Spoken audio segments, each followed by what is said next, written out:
Minecraft Dungeons celebrates 15 million players with new Festival of Frost event. It has been nearly exactly 1 year since Minecraft Dungeons crossed 10 million players, and it's clear Mojang Studios had no intention of stopping there. Since then, the game has released 3 new DLC expansions and multiple major free updates, including the recent Cloudy Climb update. Now, Minecraft Dungeons boasts of over 15 million players across platforms, warranting the new Festival of Frost event. The Festival of Frost starts today, February 8th, and will last until February 22nd. During the event, the tower will be outfitted with Frozen-themed floors. Players will be confronted with a variety of themed challenges and missions. Trials from the earlier Chills and Thrills event will be featured again, and the Iceologer Cape cosmetic item will be gifted to any player that logs in during the event. Alongside the Festival of Frost event and the announcement of 15 million players, Minecraft Dungeons is securing a new patch update across all platforms, which includes a decent chunk of bug fixes and general improvement. Minecraft Dungeons is available on various platforms, including Xbox, PlayStation, Switch, PC, Xbox Game Pass, and Xbox Cloud Gaming. Minecraft Dungeons has dramatically evolved from the game it was at launch, with a plethora of updates under its belt and more to come. It's one of the best Xbox games you can play right now, and the Ultimate Edition includes everything you need to get started. The full changelog for Minecraft Dungeons 1.13.1.0 patch update includes features Festival of Frost. Minecraft Dungeons is celebrating the milestone of reaching 15 million players with a wintry event. Between February 8th to 22nd, players can participate in the Festival of Frost, featuring chilly challenges like new themed floors in a 21-floor configuration of the tower. You will also see some familiar seasonal trials and rewards from last year's Chills and Thrills event. Adventurers will also receive a login reward in the form of the elegant Iceologer Cape, as a thank you for having been part of the journey so far. Fixes performance stability fixed the game becoming unresponsive when navigating to the hero select screen, while the game was checking for online permission. Fixed a crash that occurred when selecting Equip and pressing the spacebar while selecting an artifact on the tower reward select screen. Fixed a crash that could occur after skipping the Microsoft account linking process on PlayStation. Fixed a crash that could occur when logging out of the game on PC. Improved performance when opening the mission select screen. General players no longer need to own the Season 1 Adventure Pass to unlock Season 1 achievements on Steam. New PlayStation Network accounts are now able to obtain adventure points upon first boot up. Gameplay added a new mouse hover sound effect to interactable objects in the world to improve accessibility. The sound is three-dimensional, so players receive distance and direction information to better help locate interactable objects. Fixed an issue that was causing some players not to unlock rewards for Adventure Rank 1 and 2. Fixed some instances where potions and TNT would fall through the ground after opening a chest or defeating a mob. Fixed damage numbers disappearing after hitting a mob with a damaging enchantment. Fixed missing sound effects for raid banners. Fixed mobs suddenly spawning in front of players with no spawning animation. Fixed the fox pet clipping through the ground on the hero select screen.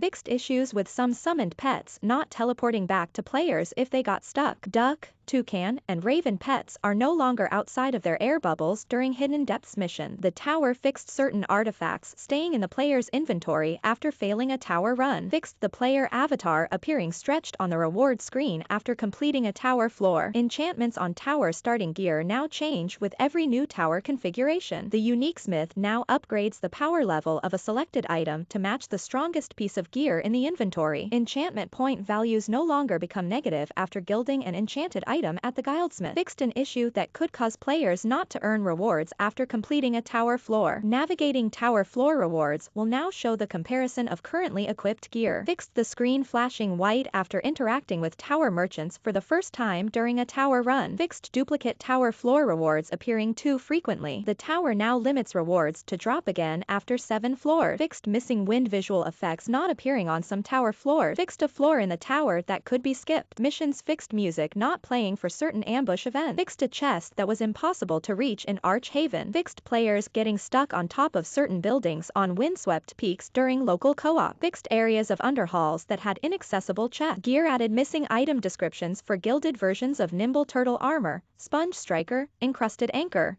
The Beginning and the End, Call of the Void, Sturdy Shulker Armor. The growing enchantment now triggers on exploding crossbows the same way as on other ranged weapons. The Fuse Shot enchantment no longer generates on exploding crossbows. Verdant Robe, Moon Daggers, Soul Fists, and Soul Hunter crossbow can now generate with Soul enchantment. Enchantments will now trigger on explosion damage for primary target instead of for base projectile damage. To make certain enchantments work as intended with exploding crossbow. User interface. The All tab of the inventory screen should now always be displayed first and be sorted by the most recently picked up item. Fixed a typo relating to enchantment points during a tower run. Fixed partial loss of input in the Adventure Hub after closing it by opening the mission select screen or inventory. Improved scrolling through rewards on the Adventure Hub screen. Fixed the text of a floor type and a attempts left overlapping on certain languages during a tower run. Adjusted the text of the Give Up Tower Run button to now say Leave Tower. The Undo button on the tower floor complete screen now plays a sound when pressed. Sounds no longer play when pressing left or right on the tower failed screen, since there are no items to select. The Confirm button on Tower Merchant screens now plays a sound when pressed. Deem Rich Presence now appears properly when playing inside the tower. Swapped the button colors when returning to the camp from the tower, so a Continue is now green. Added missing sound effects for highlighting player gear slots on the tower rewards screen. Fixed missing sounds when hovering over and selecting enchantment slots on the inventory screen. The Reconnect button on the main menu can now be navigated to and selected using keyboard input.